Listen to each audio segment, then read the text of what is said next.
Operation Domination is underway. The ultimate game plan to dominate your NFL experience. With your hosts, Dan you gotta be confident about your Achilles when you show Thornton. Yeah, I mean, I got him at Chris Dowhower. Hearing about these are pointless in fantasy in this sense. And Adam LaRue. Don't hope to win. Be great and dominate.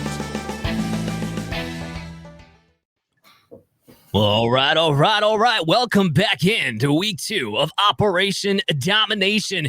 It truly feels like we are in the in-season now. Like we did our episode last week. We got, things that happened this past Sunday, things to look forward to this Thursday and Sunday. And it just really feels like we're in the in-season and excited for it. And I got to get a new, intro tag, I think, there for our friend Chase Thornton down at the bottom, because you don't look anything like his picture now with the shaven beard. That's for sure. I almost didn't recognize who the hell my own co-host was when he first came on to the set. Who's that young man? Yeah, we did a little manscaping this week. My 5- and 6-year-old weren't sure what to make of it. They weren't sure who this guy was, waking them up before I went to Appleton this weekend.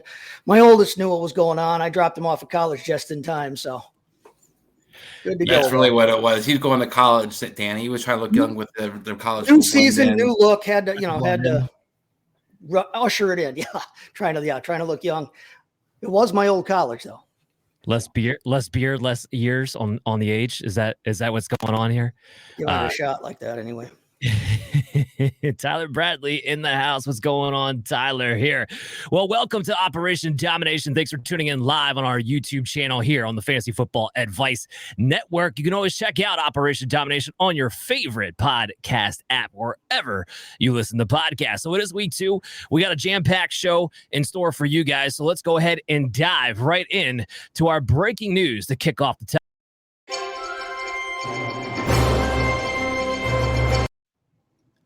All right. So, as you would expect, and this is for the Packers fan, unfortunate for him, the only breaking news we're going to talk about right off the rip is, the fact that Jordan Love, two things actually we're going to get to, but Jordan Love replaced by Malik Willis. We're going to be talking about this throughout the show, but just to kind of kick things off, I want to get the Packer perspective here of how do you feel about Malik Willis taking over this team for, X amount of number of weeks? About as good as I would have felt with Sean Clifford or Michael Pratt or just about any other non-starter in the league. They did not have a real great plan behind Jordan Love, especially at the end of the game and first week of the season there. Listen, we know this. We know that teams that quarterbacks get hurt. We saw it last year with Aaron Rodgers 4 plays into the season. We saw it with Kirk Cousins going down for the Vikings in our division. You need to have a good backup plan at quarterback in this league if you want to continue to win. Now, luckily, doesn't sound like the Love injury is all that serious. He's expected to miss time, but they are not going to put him on IR, at least right now. They said it would initially 3 to 6 weeks. IR is a mandatory 4 weeks day, so it sounds like they're thinking the shorter end of that. Now, there's scuttlebutt that he may or may not play this week, and, he didn't practice today, but we're still not ruling him out. That sounds like all coach and smoke screen to me. I think it's Malik Willis that's going to have to start this week, and that does not thrill me at all. This is a guy that they went out of their way in Tennessee not to throw the ball with him his first 2 starts. And then his only significant action, he did not do real hot. So, the streets to play over him. There's a ton of dudes that I have no idea what they were thinking, especially, making him the primary backup when he's literally been in the building about 2 weeks. Remember, he was a real late trade in the preseason there. I don't know what else to say. I'm not real happy about that idea. I don't know what to... Go ahead. Cheeks has an upgrade. Is there any hope for the rest of the receivers in the passing attack especially if Jordan Love wasn't to play this week, or are you just kind of shading, all of them? No, listen, we talked all offseason that we weren't sure necessarily who the alpha was going to be in this offense. Anyway, Love and to some extent Jacobs were the only 2 fantasy assets that I really wanted off of this team in terms of banking on. It was worth taking a shot at the right price on any of the receivers. And obviously we saw last week, Jaden Reed, the number 1 receiver in fantasy with his big game.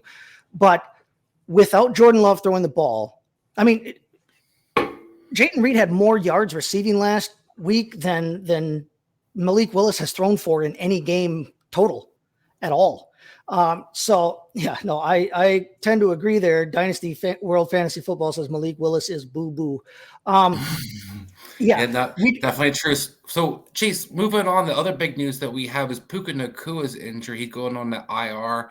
Sean McVay talks about him being out for at least 4 weeks, even possibly longer. What are your kind of outlook on, Puka, and what should the Rams kind of be doing? Yeah, unfortunately, the Puka Nacua thing, that is an IR stint for him. So he's going to be out. Now, reports of Cooper Kupp's demise were greatly exaggerated, as we saw last week, with 21 targets in that game. Nacua, before he went down towards the end of the first half there, Nacua had caught all 4 of his targets as well. I mean, they were going both directions. Now, I think Cooper Kupp was going to have a good game. I don't think he was going to have 21 targets with Nacua on the field the entire game. But you saw that after Nacua left, once they finally gave the idea up that he was going to be back, Tyler Johnson, Demarcus Robinson, these are guys that, Demarcus Robinson was a guy that we talked about in the offseason as possibly being kind of that sleeper, in that offense, because we know it's a passing offense. We know that Matthew Stafford, will chuck the ball around. But actually, Tyler Johnson's the one who stepped up in the absence of Puka Nacua there. 7 targets and ended up, putting together, had his longest career reception, a 60-yarder as part of a 79-yard day there.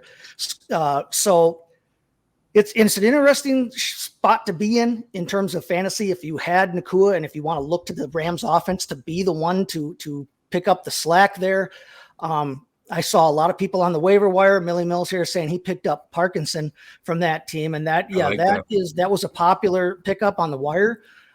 You can go with Robinson, and we'll talk about this in just a minute here with our DFS cocktail, but there are options. There are several options for them. There's obviously Demarcus Robinson, who's listed second on the depth chart. There's Tyler Johnson.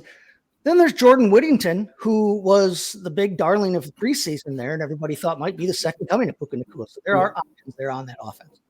With that, Jordan Whittington, we bring in Adam. Thank you for joining us, Adam. Real quick, Adam, we're talking about the Rams and the situation with Puka Nacua out. With Tyler Johnson, is this the guy that we're just looking for, redraft, or is this somebody maybe your cup of tea with Dynasty that maybe consider as well? I think he's rosterable for sure in Dynasty. I don't have incredibly high hopes for him. I mean, there's a reason Cooper Kupp got 20 targets. But yeah, I think he's definitely someone that I'm rostering in Dynasty that is worth a gamble, but I'm not playing him this week unless I'm in a super deep league, at 16. Is he worth the gamble at the bottom spot? Probably.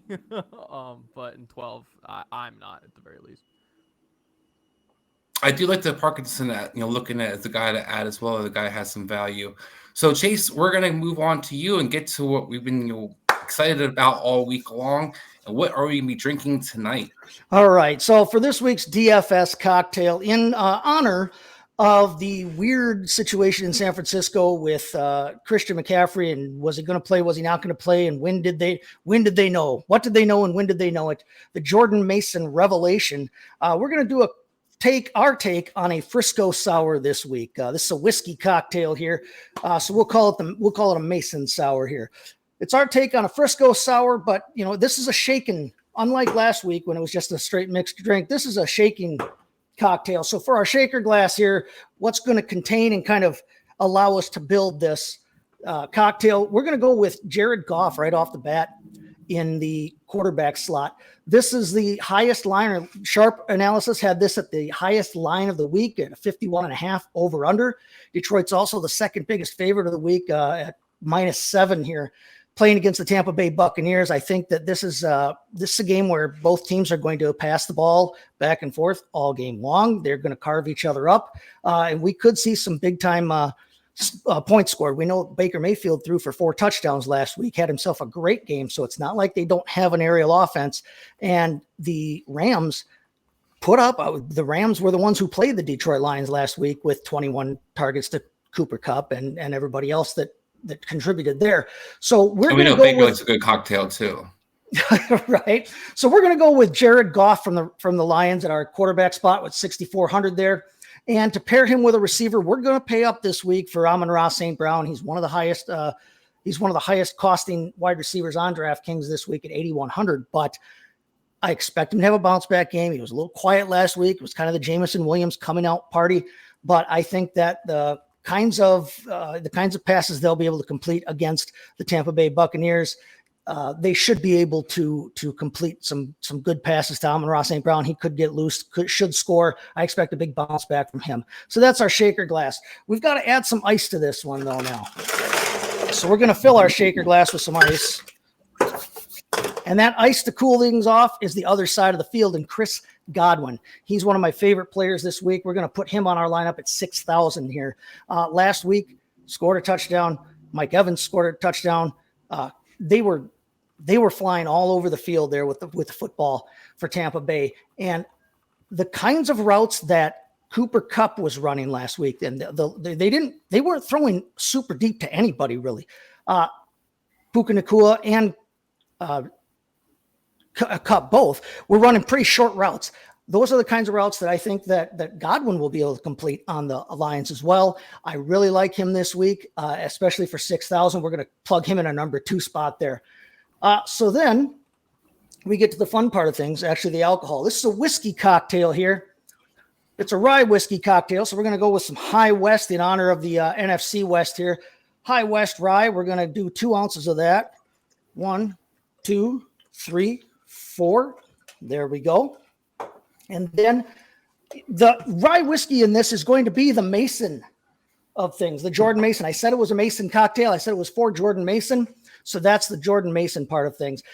We don't know that CMC will or won't play, but I would tend to err on the side of caution. If I were them, I would not be playing CMC, especially after the explosion we saw last week with Jordan Mason. And even if CMC does play, even if he does start, there's a high likelihood that he could re-injure that thing, and Jordan Mason will be right back in the swing of things. I am not afraid to put him in my lineup this week. So we're going to take Jordan Mason for 5,200. Okay, the next thing we got to put in here is Benedictine. Usually they use Benedictine in this, but we're going to use B&B. It's actually a brandy Benedictine mix. So we're going to put a half ounce of that in there. And that is going to be J.K. Dobbins. That's our second running back for this week. Great game last week for the Los Angeles Chargers. Really looked explosive. Doesn't look like he had the high-end, top-end speed like he had when he was younger before the 87,000 injuries. But J.K. Dobbins looked like the alpha in that backfield. It looked like he should be the alpha in that backfield. And this Charger game here, I mean, they're playing against Carolina. They're at Carolina, and they're 6.5-point favorites on the road. I expect the Chargers to really be putting it to them and for them to be in grinded out mode most of the game. Hand the ball to JK, let him pound them into the ground. So that's going to be our B&B. Then for the sour part of things, we're going to add a half ounce of lemon juice here. And our half ounce of lemon juice is where I need you guys to come in, because this is our wide receiver 3. I want to look at those Rams receivers, because the Rams receivers outside of Cooper Kupp are running pretty cheap, and that's going to allow us to spend up on our flex spot later on and at our tight end position. So the 3 choices we have, we've got Jordan Whittington at 3,500. We've got Demarcus Robinson at 4,000. And we've got Ty Johnson at 3,300. Now, depending on which one of those guys we take, we'll have to pay up or down a little bit more at our flex position. Chris, of those 3 Rams wide receivers, is there one you would rather bet on in that third wide receiver slot this week? Yeah, I'm going to go with the Ty Johnson, the guy who looked explosive to me, a guy who looked like he was on the same page with Matthew Stafford, a guy that they can also move around different formations. This guy's been a preseason monster. He's just always had a struggle in the regular season ever to get a chance to show it, but he's got a good athletic profile. I like him more than Whittington, who's, I know everybody got excited about the rookie, but it's really hard to get playing time in this UK offense as a rookie. So I'm going to go with the guy that I think shows you most explosive with Tyler Johnson. Adam, do you agree, disagree, or where you want to go with this third wide receiver here? Yeah, I agree. I like the athletic upside with Johnson. I love it too. That's the guy I had initially plugged in, and that's nice because he's the cheapest of the 3 options. So that's going to allow us to spend up a little bit later. The other part of the sour in this is going to be some lime juice. Going to make it kind of tart there. I like that idea. The lime juice in this equation is Trey McBride. We'll talk about tight ends here in a little bit, but it was a kind of a bleak landscape for the tight ends this week, except for Trey McBride actually led the Cardinals in targets last week. He had 9 targets last week, only caught 5 of them, had a modest gain yardage-wise, but did lead that team in targets, looked like he was going to be Kyler Murray's favorite target there. I really like that. We're going to pay up for him at tight end at $6,000 there. One of the more expensive slots in the whole thing. But that's all of our ingredients. So now we've got to shake it up. And the thing that's going to shake this up is going to be our DST here today. So the defense that I want to play this week is those Los Angeles Chargers against the Carolina Panthers. Carolina can do nothing on offense, it doesn't look like. Chargers are already a pretty good defense. This week, they should be able to tee off on Bryce Young and the lack of options in that passing attack, or the lack of offensive weapons in general in Carolina. So that's going to be our shake it up for this. So let's shake it. We're going to strain that out into a coupe glass here. And all that's left is the garnish. And the garnish is going to be our flex spot. And that's where I need you guys' help again. We went with Tyler Johnson, so we've got a lot of money here that we can spend on our flex. We've got $6,200 remaining here.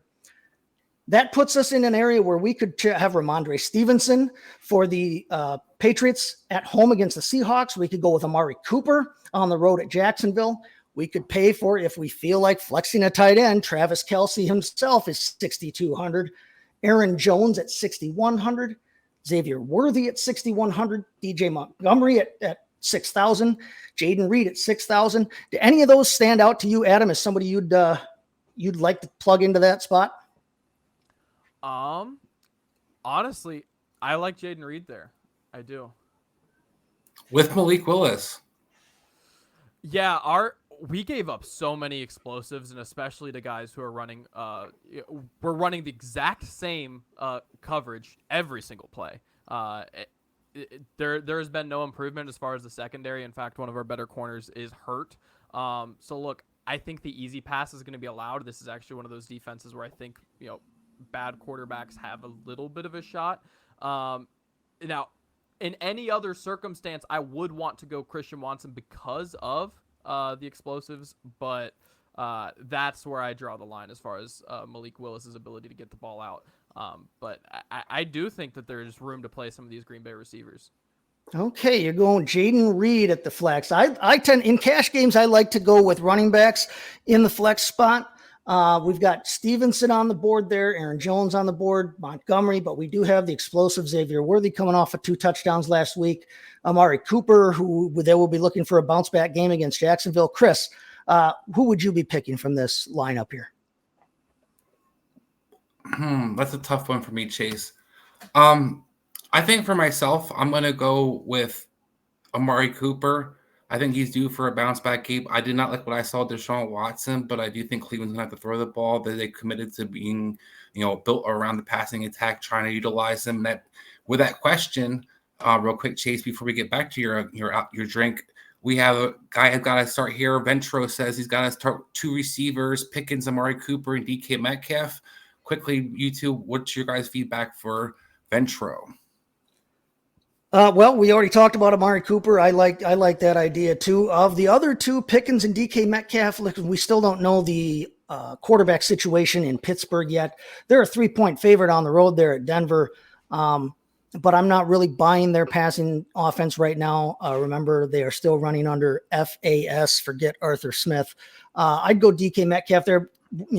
As long as he's healthy and as long as he's on the field, I like him better than the other options there. So, yeah, I'd go Cooper and Metcalf. Adam? Yeah, I'm right there with you. Metcalf, for me, is the best of the 3. He's the one I'm the most confident in. And then Cooper, I am not super confident that this Browns offense gets fixed. But Amari Cooper was able to find a way a lot of the times, even when the Browns offense was bad at the beginning of last year. Now, did it get a lot better with Flacco? Yes, but Cooper did find a way a good chunk of the time. He was the only one, but he did. So yeah, I think his volume will get him there. Well, yeah, I agree with you. Go ahead, So Chris. No, I agree with all of you. So let's go back to you, Chase. Excellent. Well, now, like I said, we just chose our garnish then. That garnish is a lemon wedge on there. That's our drink. It's called a Frisco Sour. We're going to call it a Mason Sour in honor of Jordan Mason. I'll be posting the cocktail recipes every week on my X account, Twitter account, STT Chase FFB up here in the corner. I'll also be posting them over at fantasysportsadvice.network. If you get over there to our home site, you can find all of the recipes that I mix up this year on the DFS cocktail.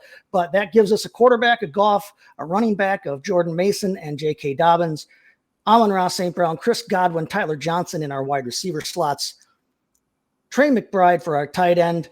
Our flex position is going to be Amari Cooper, and our defense is going to be the Chargers. That cashes us out to $0. We used our entire budget. It sounds like a winning lineup to me. Cheers. I love it. Yeah, and what's Harry Shaft chimes in? Well, he's going to be a great game coming on tomorrow. What was that drink, Chase, called again that we're drinking? Maybe we can make ourselves one for tomorrow's game. It's called a Mason Sour. It's our take on a Frisco Sour, using B&B instead of straight Benedictine. All right, and before we move on, we have one quick other question. I'll go to our resident Colts fan here. Should I trade Michael Pittman? I wouldn't panic trade Michael Pittman. I look, if you're getting a really good offer for him, I would definitely love to hear it and try to give you a little bit more advice, but I'm not panicking on him.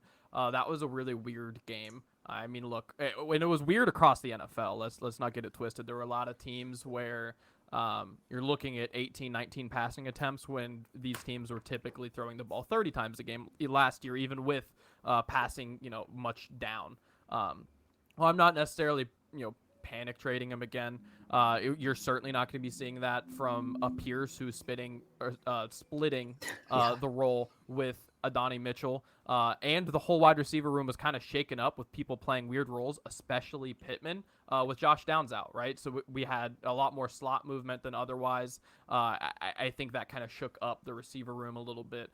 So I'm not necessarily panicking. That was a weird game in a lot of ways, and again, a weird first week in a lot of ways. So I'm personally trying to not make any sweeping decisions until week 2 or 3. Again, if you get a really good offer for him, definitely that changes things, but I don't panic, I guess. That's good advice right now in general, league wide. And for everybody out there who might've lost in week 1, or maybe your first round pick didn't go off.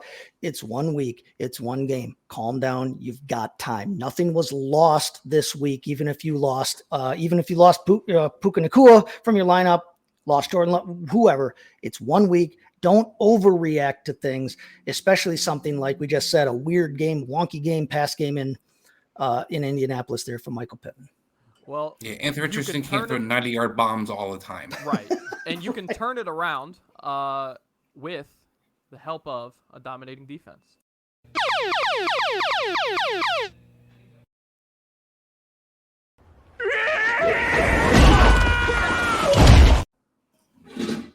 I didn't think we had our drops available, but we do have our dominating defense available, and that is the Pittsburgh Steelers defense taking on the Denver Broncos. Look, Sean Payton has brought in his guy. He's brought in a different system. He wants to change what he's been doing the last year in Denver, and it looks exactly how the season ended to me. This offense is not good. It struggled versus Seattle. It's going to struggle versus Pittsburgh, who absolutely dominated the longer Arthur Smith Atlanta Falcons. Well, look, Arthur Smith was still coaching that team because that offense was not doing a squat versus that Pittsburgh defense. J.J. Watt, I expect to have another big game. I love Pittsburgh's defense. Having Porter as a matchup, be able to take out Sutton. This is going to be really hard for Denver to do anything offensively. And my dominating defense this week to play is Pittsburgh Steelers. I like it. Yeah, they looked great. That pass rush was awesome. I think, honestly, I would say that the TJ Watt, I thought he performed a lot better than the stats indicate, and he had good stats. If that gives you any reference. And Garrett Bowles got banged up in a Denver game, so if he was to be out for any reason, that Denver line's not going to have some struggles. No, and that Seahawks defense, they played well last week anyway. Now they're, but Pittsburgh, against Denver, if the Seahawks can play good defense against Denver, Pittsburgh can play good defense. They're 3-point favorites, as we said, on the road in Denver. I don't see them having any trouble with the rookie quarterback. All right, well, Denver is clearly an offense that we're not happy with, but that's not the only thing in the league that we are not happy with. You find me offensive, I find you offensive for finding me offensive. Adam, welcome to week 2 offensive observations. Look, I watched some good football and I was excited for football to be back, but there was also a lot of bad things that we watched. Number one, we only saw 2 quarterbacks in our pass-friendly offense go over 300 yards this week, while we saw half the league throw for under 200 yards. But the most vertically challenged of all these different situations, or I should say offensive to myself, was watching the Baltimore Ravens offense take on the Kansas City Chiefs this past week. Look, Lamar was great. He put a Superman cape on. He ran around. He tried to make things happen. He looked quick like the old Lamar. But that passing attack and Todd Monken brought out there was watching Greg Roman would have been proud, or would have been actually innovative, I should say, compared to what I watched that passing attack like. Check to Justice Hill, check back to Justice Hill, check to Justice Hill, Isaiah Likely once in a while. They attempted 2 passes down the field. One was launched out of bounds by Rashad Bateman in the vicinity of Rashad Bateman. The other one, Rashad Bateman went up and made an incredible catch. And then there was the basically Kyrie catch that Isaiah Likely was able to get from Lamar Jackson, just throwing a floater up and hoping to God that somebody would catch it. Likely came back, made the catch, and ran it in. That was their big plays. You cannot get away having Zay Flowers peppered for 5-yard targets. Zay Flowers was a guy in Boston College who, despite being short and vertically challenged in that sense, isn't vertically challenged by getting down the field. This guy is one of the best guys who can track the ball down the field. He's not a guy who needs to beat Tavon Austin out there. I watched, on Peacock, we got to see Jason Garrett. Jason Garrett was the last time I seen an offense that putrid run. Since Ouch. I'm sorry, guys. It was bad. I mean, I hope everybody saw it. So the vertically challenged, I am tired of watching the check down offense. I am tired of offenses coaches have no idea that horizontal football does not win. Vertical football does. It doesn't always have to be pretty, but as we talked about getting to this bit, Anthony Richardson can throw 80-yard bombs in between, and you can win games that way sometimes. So we move on for some of the things that weren't so offensive to me or so upsetting. And I want to ask for your guys' feedback.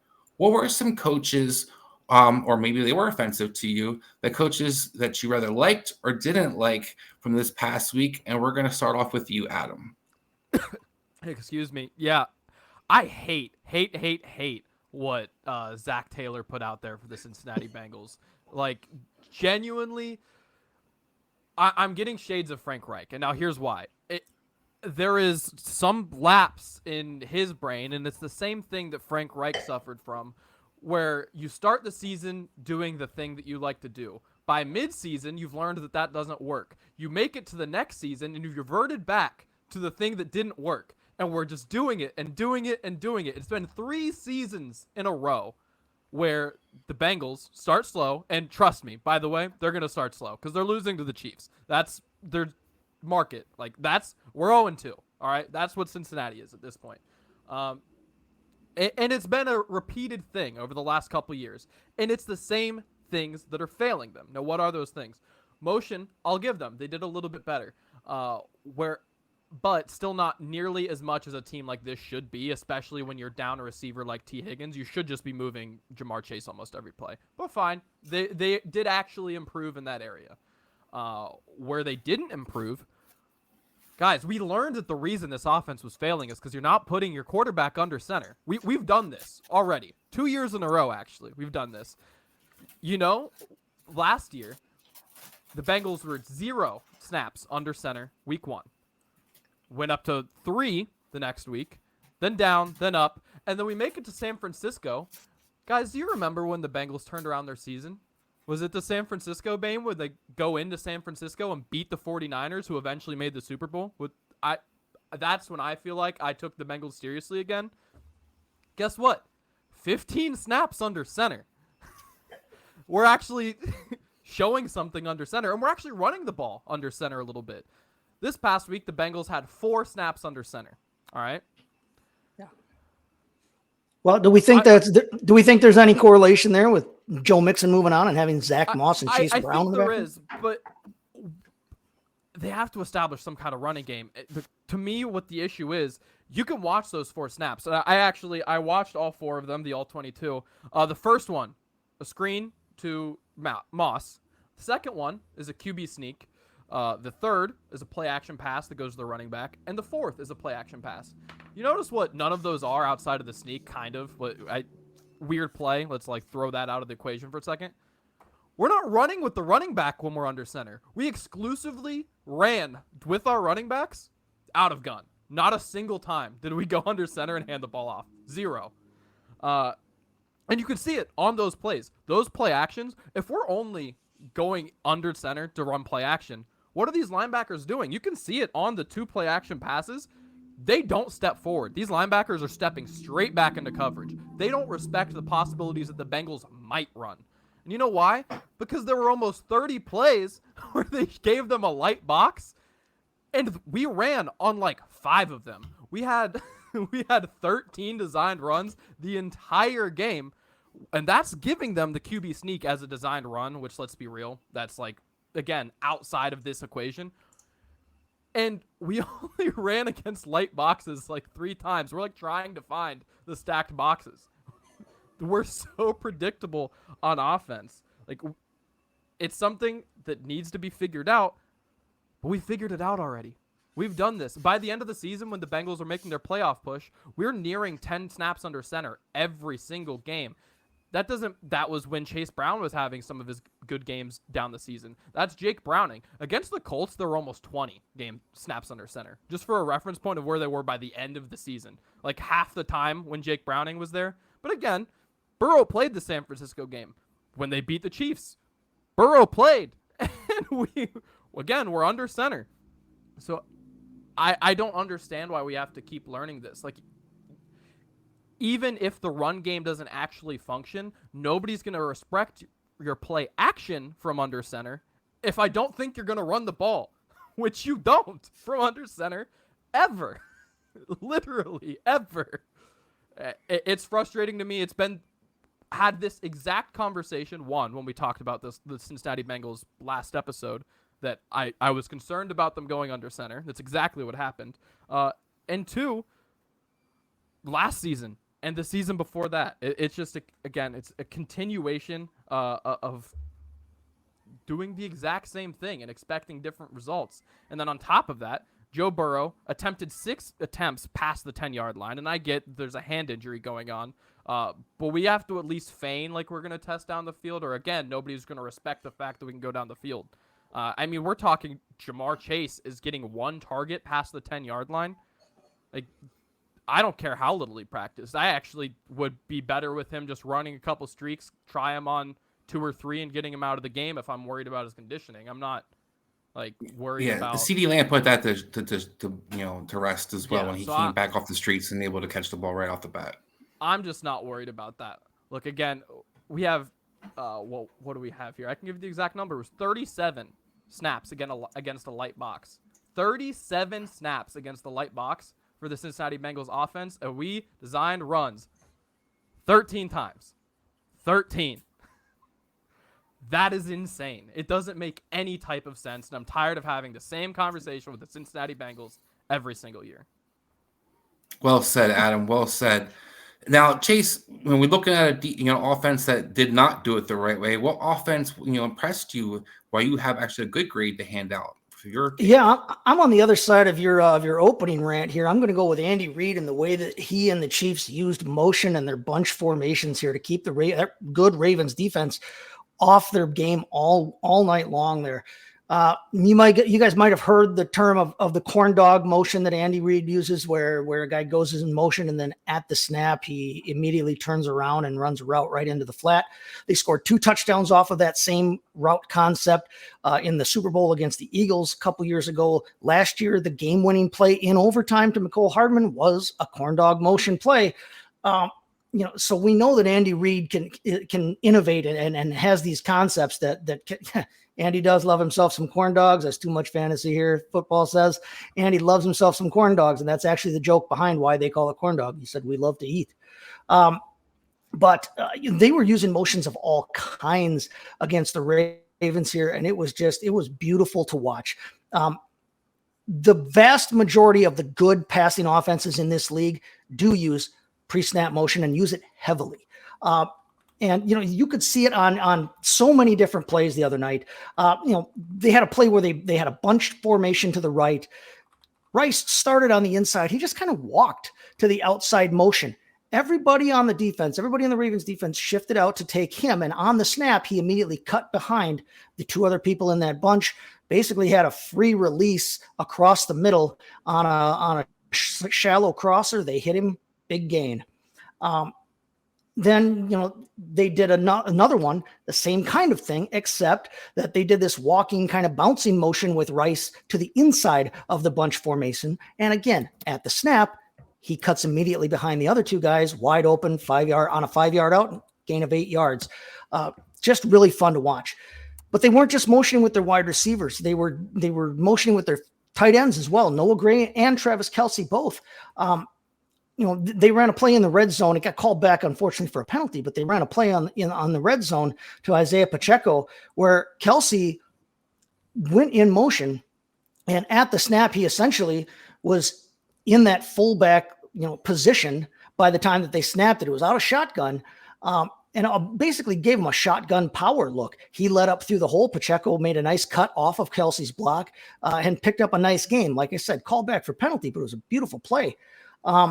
Then Gray, kind of off the corn dog motion concept a little bit on Worthy's first touchdown. Worthy's touchdown that he ran in on the reverse there.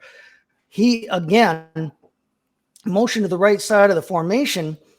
On the snap, he immediately ran like he was going to be pulling left, but wheeled around and instantly ran for a kick-out block that literally was the block that sprung Worthy behind the wave of blockers that he had on that side. Beautiful play there. They've been doing like tight end stop motion resets, to the strong side, like resetting where their strong side is and then pulling their tight ends and everybody else backside, weak side to lead. Fun to watch. Fun to watch. And they've been doing some formation changing behind the snap, before the snap, to force that issue with the defense. I don't know if you guys watched the game at all, but they had a wildcat play to Pacheco where Mahomes motioned out to the left. Pacheco settled down in the wildcat there. Just doing some fun things like that. Then, on the one that I really liked was actually Worthy's long receiving touchdown here. I don't know if you saw it, but they had Rice split to the left. They had Kelce in the slot to the left. They had Worthy split out to the right. They started Juju. He was kind of stacked behind Rice out wide. It was a trips formation to the left side. They motioned Juju across, and they stopped him in the slot, and then Pacheco sprinted to the right, did a sprint motion straight to his right. And on the snap, you could tell that they were manning up backside on the corner. They had on the backside, they just ran two little decoy routes, little short decoy routes. But what happened is they had a safety walked up that was kind of over the top of Kelce. The two of them bit on their routes. Then the safety kind of drifted back. They had a one high safety there. The one high safety immediately on the snap cheated to that weak side there. With the running back running into the flat, everybody on the defense is left, the offense is right. Everybody on that side of the field for the Ravens stayed on the short routes, and the cornerback thought he was passing his guy off deep to that one deep safety, almost playing it like it was a cover 2. But he only had the one high safety that was already cheating the other side. Xavier Worthy was wide open. And that Isaiah Pacheco motion into the flat there, sprinting out, ready to receive a flare pass was what froze everybody up there on the front of the line. I love watching it. We know Andy Reid is a good offensive mind and does a lot of fun things, but just what the job they did against the Ravens to continually get guys in good positions there, it was really fun to watch. And, listen, the Ravens are going to have better days than they had the other night. They almost had themselves a great night with Isaiah Likely just stepping on the end line anyway. But Chiefs, if you want a clinic on how to run the motion pre-snap, watch Andy Reid's team. So Great breakdown for that, and I 100% agree. I think Kansas City has a great example of how to get your playmakers the ball and how to get formations that you can set up to how that make that happen. And that's a big part of why we want to break that down for you guys in week in, week out. And that's part of this, what the segment's supposed to be, is to help you look for some of these trends and things that we're looking for so we can identify, is this player suck, or is this player maybe being taken away, or maybe the coaching staff's not doing a great job of making sure that he's being utilized. So real quick before we move on, part of the things I'd like to ask you guys for one final question. First of all, I want to go back to Adam real quick. Adam, you had commented about the Bengals offense and kind of the way that they were attacking. Brian Hartman asked, so are we starting the Bengals running backs? You were talking about them kind of featuring the running attack and where they're utilizing them. Are you going to start the running back attack, or are you kind of still fearful of using it because of that lack of aggressive passing attack down the field, which isn't opening up anything? Look, I think that the running backs are going to have a good matchup, and I do think that there's maybe some merit in using some of the Bengals running backs in daily fantasy. That's where I think it's interesting, because whenever Zach Taylor decides that, I'm going to remember the running attack exists, they're going to have a lot of light boxes, because teams aren't going to respect the Bengals opportunity to run. They're just going to assume that on any given play that it's going to be a short pass. I have 6 attempts down the field. I have 13 designed runs. I don't expect this team to actually do much else. So I think that first game that they're probably going to take whatever team off guard whenever they do decide to run the ball. So from a daily fantasy perspective, sure. But I'm hesitating on actually playing the running backs outside of that until I actually see consistent volume. All right, so that brings me to my last question for everybody. And this last week, we saw the tight end position really struggle overall. The tight end's back. We're all excited. Everybody has depth in tight end, and the tight ends went out and disappointed. So we see here Darren shares that Mark Andrews is a bigger bust than New Coke. Part of the reason I don't think that's necessarily the case, and this is why we do the breakdown, some of the things. If you watch the Kansas City tape, you'll see that Mark Andrews was being bracket coveraged. And the thing that Adam's alluding to with the Cincinnati offense, what they weren't doing to be able to open up things for their other playmakers, is when you don't stretch the field or do things formation like Chase was alluding to, it gets difficult to be able to get guys the ball when basically they're being double covered, and it's leaving guys free purposefully, where the Ravens, instead of game planning, utilizing it to be aggressive, they basically just took the Justice Hill dump off over and over again, right to Kansas City basically was giving them. But what gets me back to the point was about Travis Kelce moving in the motions. Is a tight end position something we need to be worried about? Is this week one? Just to kind of remind everybody, week one, go back, look last year's week one to tight end statistics. Only 3 guys went over double digits. It's only 2 guys did this, or 3 guys did this year. So it's not really actually different. A lot of the guys disappointed that were supposed to be the big names as well week one last year. So guys, is a tight end position something that we're worried about? Are we looking at, we're watching tape for who we're going to play or not to play, or are we just going to ride our guys? I'm not necessarily worried about it. If you took one of the top tight ends in the league, in your league there, and in your draft, don't worry about it. Listen, again, it's 1 week. Don't panic. Now it was a down week for tight ends. We had one tight end that had a double-digit targets. It was Isaiah Likely this week with 12 targets. Trey McBride, I mentioned, though, was the lead target earner for his team in Arizona. But it was an awkward week for the tight ends. Listen, Chigakonkwo had 2 catches on 2 targets for 15 yards and a score, and he was tight end 6 on the day. Only 5 guys scored in the double digits, scored over 10 points this week. But Brock Bowers had a nice game, earned 8 targets for the Vegas Raiders. Looks like he is going to be a big part of their passing attack. Kyle Pitts scored you a touchdown, which is what you're kind of hoping for in that pass offense anyway. That's a positive to take away from that putrid showing that they did in Atlanta. If you paid up for one of the top tight ends, don't worry about Travis Kelce not scoring a ton of points this week. He's going to get his. Trey McBride was still tight end 11 for you, even without scoring. He's going to get targets in that offense. Don't worry. Dalton Kincaid is going to see targets. Sam Laporta, we mentioned. I think Amon-Ra St. Brown has a bounce back week this week. I think Sam Laporta has a bounce back in him as well this week. Don't worry about the tight ends that you drafted. If you want to go out and grab Likely, that's great because he looks like a weapon they're going to have to use. But Mark Andrews is not going away. They still love Mark Andrews. And when Mark Andrews is healthy and on the field, he is going to see targets more often than not from Lamar Jackson. Don't worry about the tight end position. Adam? Yeah, I'm not necessarily worried about it. Look, I think specifically defense changes very heavily year to year, right? It's not something that we have any reliable ability to predict year to year.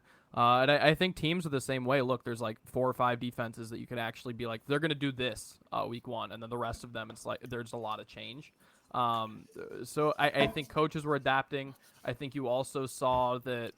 Look, I mean, I'll say a lot of these guys, not having full off seasons or not doing much in the preseason definitely kind of came back to bite them in the butt. There was a lot of ugly football. And I think once we get 2 to 3 weeks from now, we're going to be in a much better spot. Look, I know we've seen on the whole the last couple of seasons football maybe not necessarily be in the best place, but it certainly gets better throughout the season. So I think we'll be, at least equivalent to last season, by the beginning of October. So I agree with most of what they're saying. Point out 2 things. Number one, tight end position struggles usually early in the season for a simple reason. Offensive lines suck. And they keep a lot of tight ends in to help block. And as Adam's alluding to, a lot of offenses, as a result of that, get super conservative. And therefore, the tight ends run a bunch of 3-yard, 2-yard patterns. I call them the Julius Thomas patterns in Jacksonville. Yep. Where Julius Thomas would get the 4 or 5 catches for 15 yards every freaking play. That's what you saw a lot of in week 1. So you'll see as timing gets more, you'll see the tight end more involved. Well, one of the good things you saw was a lot of running. And usually when there's a good running attack, usually tight ends will follow along because teams will have to start taking away that position at some point. Having said that, I do think you need to be open. And I had talked about this, going into some of our shows before about having a variety of options at tight end position. And I think sometimes you do need to consider some other guys that maybe you're going with for. I'll let you guys comment on our question we have from Shane. Me personally, I know I'm usually the guy who's going to be anti-Kincaid, so I actually would play Colby Parkinson over Kincaid this week because I'm concerned. Knox didn't go anywhere. You saw that a lot of the passing attack went to the receivers. I point out a lot. Joe Brady didn't throw the tight ends in LSU. He didn't throw the tight ends a lot in Carolina. So I don't know why all of a sudden he's going to change his offense to just make sure he includes Kincaid. But I do think people spend their draft capital, and this is a guy who a lot of people love. So what do you think for Shane, I should say, are we playing Parkinson or Kincaid this week, fellas? Well, they're both in games that have high over underlines, high totals that, they should be throwing all over the field. I know that we've talked about this Rams passing attack ad nauseum so far tonight. I'm not playing Parkinson over Kincaid just yet. I'm not a big fan of how Sean McVay typically tends to use the tight end. It doesn't tend to get him a ton of volume in that offense. Now, Parkinson had a decent game last week, and I know that there are targets to go around now that Puka's not there, and they can't throw the ball 21 times to Cooper Kupp all the time, but I still believe that Dalton Kincaid is going to have a nice role in that passing attack there against Miami. They are going to want to throw the ball all over the field. I'm still going with Kincaid. I still have him ranked above Parkinson this week. Real quick, Chase, I just want to comment for the Rams part that, going back for the last 4 or 5 weeks, 6 weeks of the season, 2 or 3 years ago, Tyler Higbee had a hell of a stretch where he was utilized as the primary weapon for the Rams. They used Gerald Everett. So there is a reason that people got excited about Kyle Pitts, for example, being utilized in Atlanta differently because of the coaching staff that was brought in there. There is a history kind of sense that you do the tight end position if they need to. But I understand the concern, especially Dalton Kincaid being the guy who can soak in the targets for Buffalo. Adam.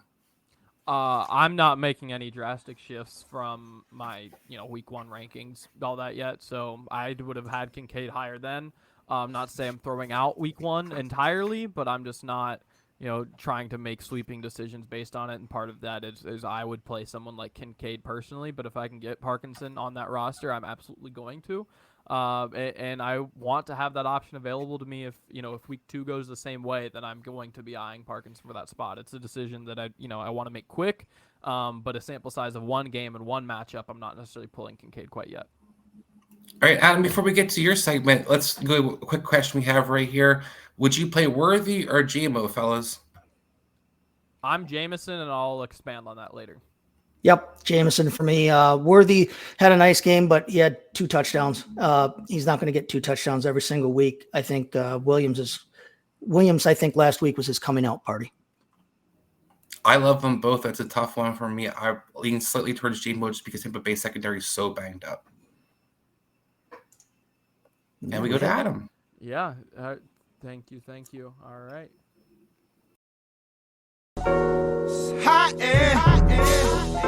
So hot in here.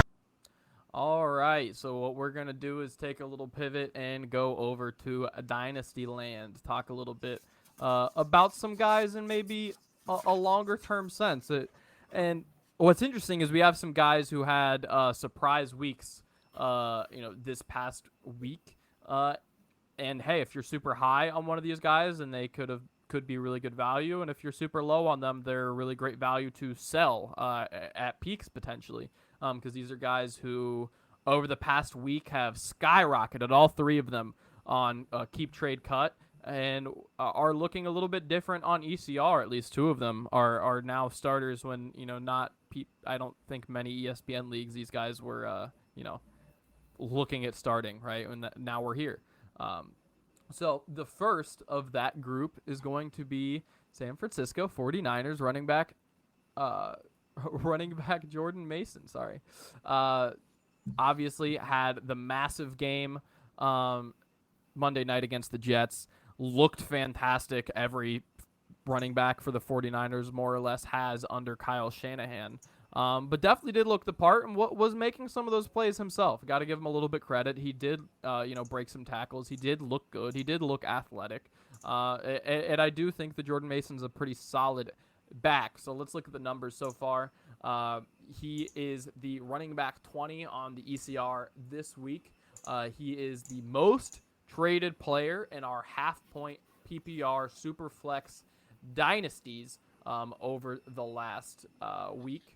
And on keep trade cut, this is a big one. Up 38 spots amongst running backs. Up 38 running back spots, which is insane for a 1-week jump. So looking at some recent trades, we've seen him with Jerry Jeudy. I've seen him with paired with a 4th-round pick to go get Keenan Allen. Straight up for a 2025 second looks to be a popular one. Straight up for a 2025 seconds, a very popular one. And here's a fun one. Paired with J.J. McCarthy to go get Amon-Ra St. Brown. I mean, that is hype, right? Because Amon-Ra St. Brown is one of the most valuable wide receivers in Dynasty.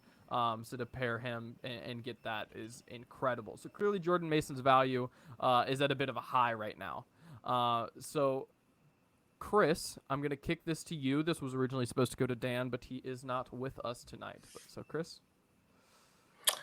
Yeah, well, first of all, I'm definitely not moving St. Brown or anything crazy like some of those trades that you were mentioning for me, Adam. I do like Jordan Mason as a nice handcuff. I also like him as a player that may have some future in Dynasty. One thing that impressed me, besides him having a good game this week, was this whole offseason, he looked more explosive than I've seen in the past. He looks quicker. He looks faster. He's hitting the hole very decisively. And while that translates well, look at people like Jeff Wilson Jr., look at people like Raheem Mostert. There's a lot of coaches from this tree that are around the system in the NFL, where if you're going to move on from somewhere from San Francisco, a lot of opportunities for you to go get a gig or an opportunity to go be a starter somewhere else. So I think there's a good chance for Jordan Mason, even in San Francisco, being one of the best handcuffs you can own, while also if he's a move on from San Francisco and move on to different teams, a lot of different teams that welcome him and give him an opportunity with his West Coast background, a chance to be maybe a featured back down the road. Yeah, I like it. I think he looked like a genuinely good running back. Does whether or not you have Christian McCaffrey impact, whether would you be selling him if you don't have him, or, does that impact anything at all for you? I think that I'm still trying to buy him regardless, but I'm not going to maybe pay as much as if I have Christian McCaffrey. I'd probably be willing to go a little bit higher to make sure I have that, supreme handcuff where if I don't have McCaffrey that week and I want to contend, I'm going to be good. But also long term, Christian McCaffrey is no spring chicken, so there could be a replacement built in who's cheap if he's going to have some cap issues down the road. So there's a lot of different reasons if I'm a McCaffrey owner to get Jordan Mason. Now, if I'm not a McCaffrey owner, I still think he has value as that handcuff, maybe something you can trade down the road. But like I said, all the things before, he can still have an opportunity to be a guy that could be something on another team sometime in the future as well. Gentlemen, did you expect to be on watch for Sam Darnold? When is he going to throw his first incompletion of the season? Did you expect that to go on for as long as it did? Because we got red zone alerts for Sam Darnold's thrown an incomplete pass, and that has tended to be the norm for his career. Not most of his passes have been incomplete, but enough that it wasn't a shock, right, when one of his balls hit the turf. So, really good game from Sam Darnold. Obviously, this is a really good situation for him, getting to throw to Justin Jefferson, and even mid-season, you're looking at getting T.J. Hawkinson. And the backup situation there is bleak, right? He had to stave off J.J. McCarthy at first, but now since he's out of the picture, probably as safe as a starting job as Sam Darnold could acquire at this point of his career, I would say. And as a result of relative job safety and a pretty back to solid, Carolina, a pretty solid debut in a Vikings uniform. He is QB 26 on the ECR, but he is the second most traded player in, again, our half-point PPR Dynasty Superflex leagues overall across platforms, and is up 7 spots on Keep Trade Cut. So definitely someone who is moving in the right direction, and there's some interesting trades for him. Today, actually, Sam Darnold went for Adonai Mitchell straight up. Today, we've seen him go for a second-round pick in 2025. We've seen Rashid Shaheed. We've seen Geno Smith. A couple second-round picks, all of them 2025s. Javon Baker is another one that pops up quite often. Daniel Jones. Jalen Wright is an interesting one. Ricky Pearsall. Joshua Palmer. Those are some of the names that come up when you're looking at evaluation of Sam Darnold in the last couple days, directly reacting to how he played. So, Chase, say you're at a dynasty and, your super flex quarterback kind of pooped the bed, so to speak. Your QB2, is Sam Darnold someone that you're going out of your way to buy, or, is he more of a staying away, or just kind of someone that you're, indifferent towards? I've been saying all along, I feel like Darnold has better standing among people in the league and among the coaches and teammates than he necessarily does with fans and the punditry out there. We all seem to think that, that he's not anything, to write home about, whereas I think he has a little bit better reputation among the people that he's played for and with. He's been in terrible situations. You mentioned this is his best situation. This is by far his best situation. He got drafted by the Jets. They have never helped anybody out until Aaron Rodgers walked through the door. And then you mentioned again, Carolina. Well, we know what Carolina does to people's careers, right? So, outside of being with San Francisco last season, this is the best offense that he's been able to be a part of. He was a backup in San Francisco last year. It was a nice 1-year kind of cushion gig. Now he's got a chance here. When J.J. McCarthy went down, he's got a chance to kind of reset his career, a la, Baker Mayfield, for instance, another guy who was there in Carolina with him and got to, make his escape. All of my dynasty teams are super flex. So I feel like he has the potential to carry more value. I'm holding on to him right now if I have him. His value this year, in my opinion, can only increase. You weren't getting a whole hell of a lot for him before this season anyway, period. Right? So trading him now, you're not going to get a whole lot for him, I don't think. If you hold on to him this season, his value isn't necessarily going to go down from what you were going to get for him a couple weeks ago, but it could go up if he has a successful season. And if he resets his career, he could talk himself into a starting position elsewhere. It's not going to be in Minnesota long-term. We know that he's not their answer. They have a high first-round draft pick in J.J. McCarthy, who is going to take the reins when he's healthy for this team. But this season, the job is Darnold's. If if you don't have him, I'm not necessarily looking to buy him. But if somebody offers him to me and they're asking for the right price back and I'm in Superflex, I'm not worried about that. I think a second round pick in either direction is fair value for him in a Superflex format. If you're in a 16-team league, a bigger league, a late first wouldn't even necessarily be out of the question. It's the quarterback position in Superflex. If you get somebody like, you mentioned some of the names, but I'd be willing to give up, Zamir White, Keenan Allen, some of those kinds of names for him. Now, listen, if you're only on a single quarterback league, sell, right? Single quarterback, you don't have to worry about him. He's never going to be a top 12 type quarterback, I don't think, in this league. But in Superflex, he has an opportunity this season. Hold him for now. If the price hits high enough later this year, if he does well enough and you want to sell him off, at that point, do it, because I think that his value can only get better this year. If your QB2, so a starter in Superflex, is a Bryce Young or a Kirk Cousins, are you having a combo with the Sam Darnold owner reaching out? Oh, yeah. If it's Bryce Young, for sure. if it's Bryce Young and I think I can get Darnold from his owner, especially if he's fourth on that guy's depth chart, because he has dropped to a fourth on a lot. He had dropped to a fourth on a lot of people's depth charts before this season. If that guy's got 3 legitimate quarterbacks, I'm definitely talking about bringing Darnold onto my squad right now. If my 2 is Bryce Young. Yeah. I Adam, think it's worth a look. Yeah. I was going to say real quick, one thing just to keep in mind, I like Sam Darnold's opportunity in Minnesota, and I agree with Chase. There could be a chance for him to salvage his career. But let's not forget, this is the most pass-friendly offense that you can be in. Kevin O'Connell does a wonderful job putting quarterbacks in position to succeed. Mm-hmm.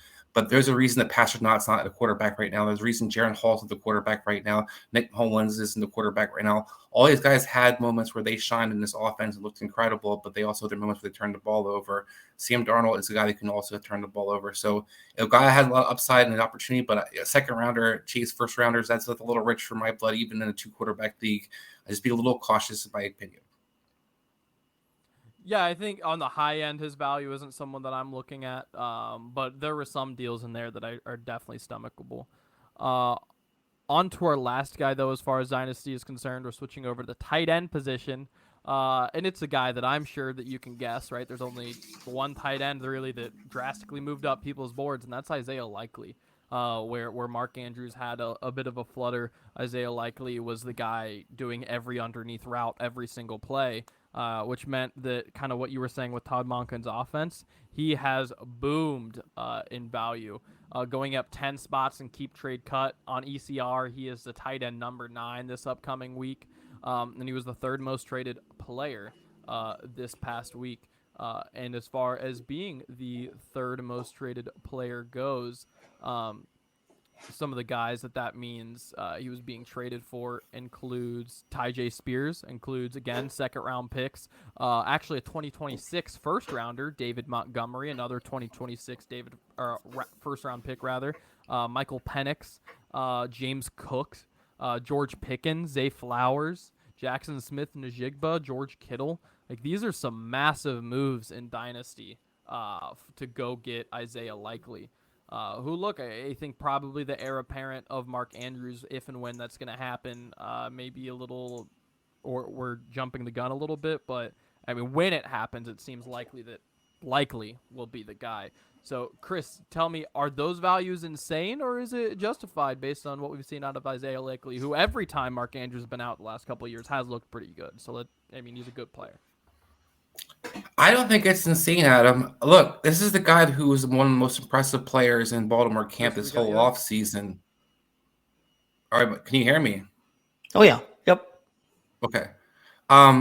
So I think Adam is not too much. He's the guy that, from what I understand from Ravens camp, was one of the best offensive players in camp this entire offseason. He stood out. And what you saw Isaiah Likely is a guy who's a beefed up receiver, but he's a hell of a blocker now. He gets physical. He's willing to get low. He does great crackback blocks. And this is a Raven offense that's more than willing to run 2 tight end sets. While everybody's excited and waiting for Dalton Kincaid to get opportunity to get his shine time and because what happens in Buffalo, Dawson Knox isn't going to go away. Mark Andrews isn't going to go away either. But in Baltimore's offense, Isaiah Likely is their 3rd receiver. this team isn't necessarily having a receiver that they're looking to target.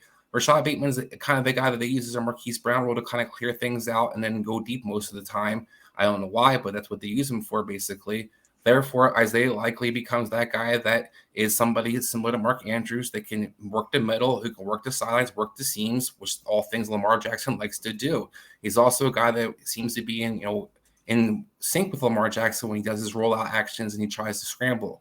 Isaiah likely has a guy who's a younger receiver, a guy that has shown you that he has explosive ability, and if he's also to leave, at any point in Baltimore, he's got a chance to go play and get a lot of, opportunities a la Darren Waller. But I think this is a guy that has, the sky's the limit in a lot of senses. Adam, this is one of the offenses that will commit to running 2 tight end offenses the majority of the time and will actually utilize their game plans to involve both of them.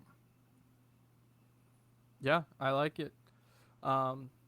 Yeah, likely it's interesting. He has a role. I also think the death of Mark Andrews is maybe a little bit overstated, but we're going to have to see what this offense, if it develops or if it's the same thing. Because if it's what it has been or was this past week, then I think Isaiah is here to stay. What I will say is this one, people always get excited about the idea of having that Gronk and Hernandez having the 2 tight ends who can eat. This is one of the actual offenses that can do it, and one of the tight end tandems that can do it as well. Absolutely. Let's look at a couple messages.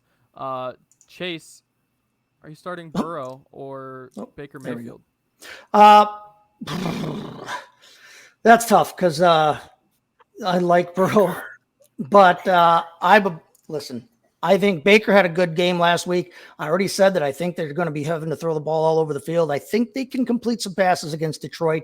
I think that Mike Evans can get himself open. I already told you my thoughts on Chris Godwin. I'm actually going to go Baker this week over Burrow. Yeah, I would tend to agree genuinely. Given no doubt in my mind, I'm going Baker. Yeah. Chris, would you trade Chris Olave for Derrick Henry? If I'm in a full point PPR league, no. But if you're in a standard or half PPR, I would. I think Derrick Henry is one of those guys that you're not never going to get 30 carries again, but you're going to get the touchdowns. And what you want to have is a piece of that Baltimore offense, especially in the red zone. It's hard to have running backs. We know that, but have a guy who doesn't miss a lot of time, usually a guy who's a bell cow and a guy in a good offense. I would keep Derrick Henry if I'm going to try to get Derrick Henry in my hands.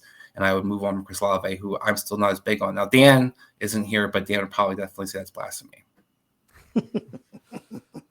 All right. We need to pick RB1, RB2, and flex between James Cook, Jerome Ford, Brian Robinson, and Jaden Reed. For me, that is Ford being the odd one out. You guys? I have a real tough time playing Reed this week if Willis is the quarterback. If Willis is the quarterback, I'm probably playing all 3 running backs.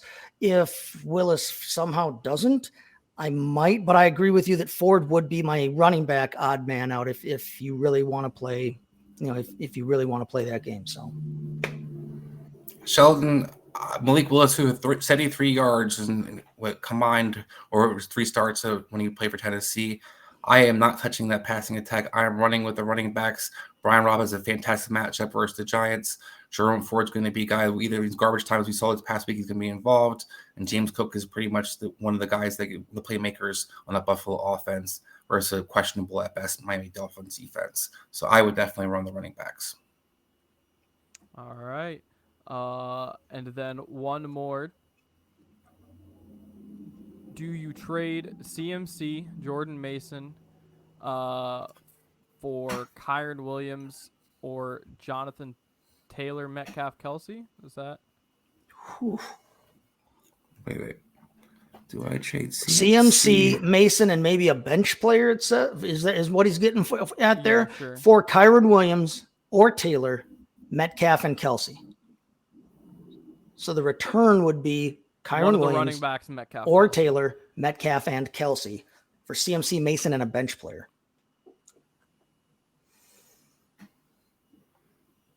Are we all going to answer this? Yeah, you run through it quick, Chris. Yeah, go ahead, Chris. I am going to pull the trigger on this deal. I love CMC. I love Mason. San Francisco's passing running attack is great. but having a chance to get Kyron and Taylor isn't a bad, and then having a Metcalf or a Kelsey to add to that, I'm going to go with the depth. I like the depth and the upside. Running backs. You're already saying that you're trading a bench player, CMC and Mason. CMC and Mason are one player for your purposes and a bench player. You're going to trade that away. I love CMC. He's the best offense. He's the best offensive weapon in football, fantasy football, when he's healthy. Mason, we saw, can be that, but you're trading one starter for 3, including the top overall tight end and a running back that you can carry for the next several years. I would do that trade. Real quick, Chris, Kyron, or Taylor? Between the two, I'm biased, so I'm going to go with Taylor. I think Taylor is the guy that, everybody's worried about Richardson. I think Taylor is a monster, and as long as he's healthy, I think he's one of the best running backs in football. Chase? Yeah, I'd probably go Taylor over Kyron. They drafted Blake Corum for a reason. Worried about that Rams line too. Yeah, yes. Because of the Rams line, what I saw, I am going to go Taylor as well. Speaking of Jonathan Taylor, one more Colts question, and we're going to move on. Alec Pierce, is he worth picking up? He in the lives. last game, a fluke. I love Alec Pierce. I really do. Always have since the draft. That being said, that game was likely a fluke. He's splitting time with Donnie Mitchell once Josh Downs gets healthy. Look, I think he's going to be someone who in best ball you're going to love if you had grabbed him for best ball. I think for daily fantasy there's going to be some value spots for him because I do think that Alec Pierce was much improved. That's the way he looked in camp. That's the way he looked in preseason. However, look, he had 3 receptions and was just putting up, genuinely put up a Randy Moss stat line of just 3 receptions for 40 yards each. He's no Randy Moss, but that's what the stat line was, and that's not sustainable for Alec Pierce. Adonai Mitchell only had the 1 catch, but he was just missed on several others. He almost had himself a multi-touchdown day with just a little bit going different, and Alec Pierce doesn't get a chance to make his big play. So I think it's a fluke. Yeah. Same page. All right. And I'll crush you like a paper cup. As you can see, Dan is not here, so we're just going to rapid fire through this crush or bust. Chase, Which we did well last week on, by the way. Yeah, we did. I believe, or actually, yeah, I'll go ahead and start with Jameson Williams. So whoever asked the JMO question, here's why. I have him as a fringe wide receiver too. The ECR has him at 33 on the week. I think I'm probably going to end up landing him right at 26. So a wide receiver 3, but like right there. Look, the way he was used, crossing routes, look, they tended to send him left, which is a little weird, probably just because of the pressure that was coming off of, but on the whole, I think he looked fantastic. This is the most highest percentage of snaps he's seen his entire career, most targets, and he looked to be genuinely involved, like a priority in the offense to be involved. And look, if he's a priority and he's actually getting used all over the field, they're doing crossing routes, so that's one thing. But it's crossing routes at every level. There's some underneath stuff. There's some deep stuff. There's some of the stuff in the middle of the field. So I love how he's being used, and with that speed, if anyone's getting that kind of usage with that speed, I think that they're a borderline must-play player. I think Jameson Williams very well could be a unanimous must-play player by the beginning of October. There you have it. Hey, Chris, who's your crush this week? Oh, Chris, you with us? I think I'm freezing. Hold on. Am I there? Yep, you're there. Who's your crush this week? Sorry. Yeah, so my crush this week is keeps going in and out. Chase, why don't you go ahead? Because I'll go ahead. You're having some difficulty there. I've already talked about my crush this week. It's Chris Godwin there in that Tampa Bay Detroit game. Listen, Cohen comes from the McVay tree. It's a similar offense. They're going to run some similar concepts. I think Godwin is going to be the one running the cup routes that carved them up so badly last week. Mike Evans is going to demand safety help. Jalen McMillan was open, got a touchdown, was just missed on a couple other nice plays. Godwin was 8 of 8 last week with a touchdown. Wide receiver 8 on the week. I think he repeats that kind of a performance this week. I love me some Chris Godwin against the Detroit Lions this week. Dan's crush for this week, if you guys, we know he's not here, but his crush this week is Justin Fields. He knows it wasn't flashy for fantasy the past week, but Atlanta has an underrated defense, especially against the run. The point is, he's a quarterback who ran 14 times. If a quarterback rushes double-digit times, they have a good chance of cracking the top 12. Dan's crush this week, Justin Fields. Go ahead, Chris. All right, I think I'm good now, Chase. So one of the guys that we couldn't kill off that they tried to in fantasy for this entire summer is my guy J.K. Dobbins, who showed you he still got the burst despite having probably no knees at all. I don't know how this guy does it, but still looks like one of the better running backs you can have. Taking on a Carolina Panthers team that's already pretty quit on the season. They had lost their best defensive tackle, Derek Brown's out for the season. We saw 47 put up by the New Orleans Saints. We saw that running game go crazy. J.K. Dobbins with his Chargers offense, as Chase alluded to earlier, is going to look to kind of take the air out of the ball, run as much as possible. I like J.K. Dobbins as a huge undervalue for this week to play. All right. And I think that should take us to the bust category. I agree, by the way. J.K. Dobbins against, over the last season and a half so far, the worst rushing defense. Like, Panthers are... You could put a crush against the running back against the Panthers every week this entire season, and you'd be correct. You play a lot of players versus the Panthers the rest of the season. We were talking about that before we got in the air, Dan and I, and we're J.C. Horn's in contract year, Deontay Johnson's in contract year. There's a lot of guys who are willing to quit real quick on that team. Yeah, definitely agreed. On to the bust category, and we just talked about him versus outside Baker. Bryce Young versus another Ohio quarterback, Joe Burrow. I'm sorry, he's out for me. Not obviously and for the season, but until I see a real game out of him, until I see a real collegiate level even offense, because that was high school crap that we saw from Zach Taylor this past week. Like, there's no reason to sugarcoat it. There was no reaction to what the Patriots defense was doing in the slightest. Just wasn't. Like, there's no way that you can tell me that he was actually looking at what the Patriots were doing and changing what he was doing based on that. He wasn't. Until I see a real offense ran, and until I see Joe Burrow, he threw 30 passes, 29, sorry, let's be exact. Through 29 passes, 6 of them went past 10 yards. And despite that, we threw, 23 passes under 10 yards, and we still had a completion percentage of -4. Let that sink in. Bad. Very bad. Until it looks right, I'm not starting him. In most redraft leagues, you should be plenty able to find someone to fill a gap for a few weeks. I'm not dropping Joe Burrow. Let's not get ridiculous. I'm confident the Bengals will figure it out some point by mid-October. But until they figured it out, I'm not playing him. I'm not. Adam, that's a great point. We saw this exactly thing go without, last year where Joe Burrow was unplayable for almost a month of the season until that San Francisco game you alluded to. I agree with you. I think this guy I'm definitely going to be cautious with. I talked about this guy earlier in the position. I'm a little bit cautious in general, but this guy I'm love to harp on in some senses. But Dalton Kincaid's a guy I'm not high on this week. They have him tight end 5.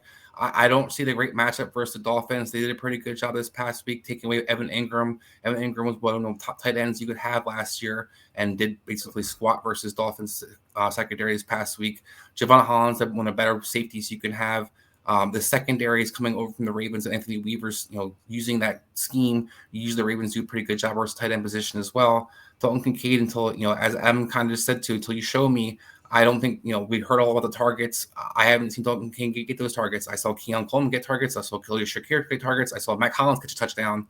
But I didn't really see Dalton Kincaid be involved with the way people kept thinking he's going to be. So I'm not excited to play him this week. All right. An interesting situation here for both Dan and myself.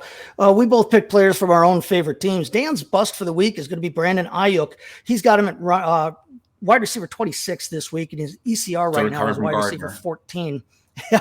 So, Ayuk is still super rusty. 2 drops last week, including a would-be touchdown. Vikings don't necessarily have the Jets corners or Jets defense overall, but they're well coached, and it'll probably take longer than 1 week here for Ayuk to get back to peak form.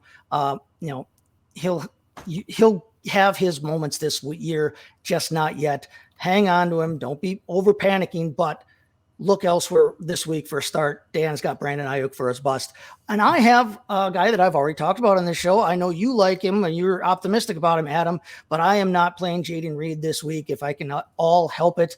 He had a great week last week, but he was wide receiver one largely on the back of that 33-yard rushing touchdown and some long receptions. Anthony Maddox. Yeah, that you can say that again. We don't have any answers to who the alpha is in this room yet. Reed had the big game last week, but Dobbs led them in targets with 7 targets. Watson had 5 targets, had a touchdown, just slipped and missed another one that he could have had. So we still don't know who the alpha is really in this game or in this passing offense.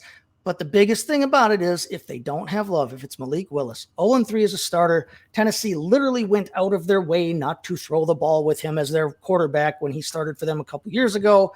He's only been in the room for 2 weeks now. Last week he came out, he threw one incompletion and then got sacked and couldn't figure out how to get off a pass on the last play of the game when that was literally the only thing that he had to do is at least get the pass off. Only real action of his career that was where they asked him to throw it all, 14 of 23 for a whopping 99 yards, no touchdowns, 0 career touchdowns, 2 picks in that game, 3 interceptions total in his career. I am staying away from the Packers pass offense. Understandable. That Colts coverage unit was real bad, but I do get it. Malik Willis is also real bad.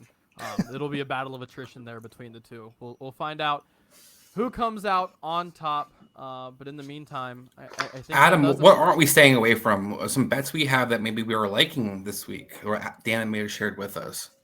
Yeah, let's look through the bets real quick for the week, and then we'll go ahead and get on out of here. Those bets, hey, we can keep it with the Colts and the Packers, actually. Jonathan Taylor, the over on rushing yards. According to Dan, it was not a great opening day for Taylor, and I would tend to agree. But he had 16 carries in a negative game script, so some optimism with the Packers having to turn into Malik Willis. This should be a neutral to positive game script against a defense that just allowed 111 yards to the Philadelphia backfield. I definitely agree with that. And lots of touchdowns. Josh Jacobs over on 67.5 rushing yards.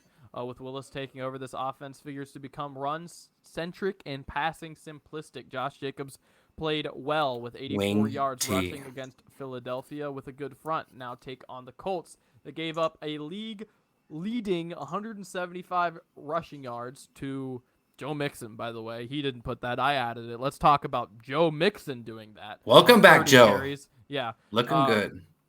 And not so good for you, DeForest Buckner is considered very questionable and could be missing from that interior defensive line, which is a good point from Dan.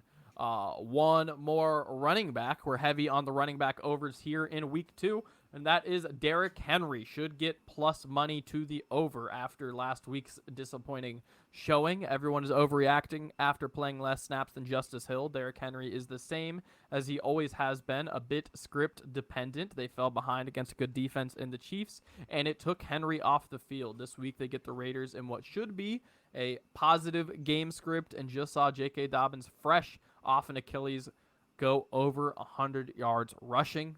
Those are 3 good picks. The running back position is in good hands with these 3, at least for this week. What do you guys feel about those?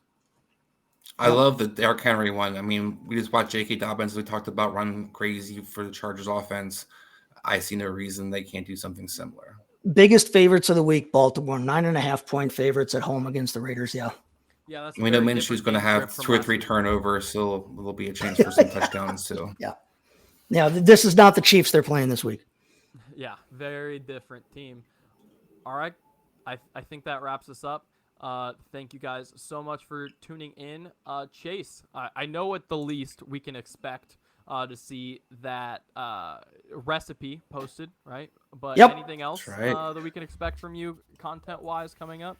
Oh yeah, check at fantasysportsadvice.network. Get there on our homepage. You can find us there. You can interact with us there. It's great stuff. Great time over there. But you can also find under the football tools tab, you'll be able to find my rankings, Dan's rankings. You can find all of those tomorrow if you get over there. Plus, like he said, I'll have the recipe for our Mason Frisco sour posted there as well. And, probably some other insights and fun for everybody over there. You can always follow me again too at STT Chase FFB on the X Twitter machine there. So, yep. And follow me at LaRue Adam on the Twitter machine as well. We can talk fantasy football. Let me know. Chris, not a big man of social media, something that I can. No, but real quick, Adam, I'm just wondering if, Deshaun Watson, is Cleveland trying to find dirt on this guy? Because I know if I'm Cleveland, I would be. I'd be asking everybody under the sun, did this man touch you in any kind of way? Because we want to get out of this contract. Please, please, please. That was the conspiracy theory this week. I'll say this.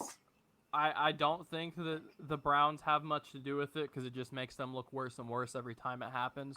But I will say, I'd be doing everything in my power to get out of that contract. The Deshaun Watson situation has reached a juncture in which it's by far, I think, the worst trade I've ever seen, by far the worst contract I've ever seen. And we're talking it was within a year of Russell Wilson, which is up there. It just doesn't come close to me, despite how bad the Russell Wilson situation has left Denver for potentially years to come. It still doesn't matter. Deshaun's worse. I'd be looking for a way out. It was me. But all right. Good old Browns. Again, if you want to talk in further about some of this fantasy football stuff, obviously we would love to talk to you about it. And you can find us on the Fantasy Sports Advice Network. We are here. We are here. FantasySportsAdvice.com, offering the best fantasy sports social media platform. Why join endless Discord communities or the trolls of Reddit? Fantasy Sports Advice is a community designed to help you win with 24/7 support. Go to FantasySportsAdvice.com and become a pro member for unlimited access. Again, go to FantasySportsAdvice.com today. Hey there, I want to thank you for watching Operation Domination today. And if you're enjoying the show, there are some ways you can help support us. You can go to podchaser.com/Operation Domination and leave us a 5-star review. And you can do this on any podcast platform or on our YouTube page when you go to @FF Advice Network. This completely helps out the show be able to grow, and also leave us comments to let us know how we can curtail the show to you, because you are the most important member of the show. So again, go to podchaser.com/Operation Domination to leave a 5-star review and leave a comment wherever you listen or watch the show, and we'll help better serve you.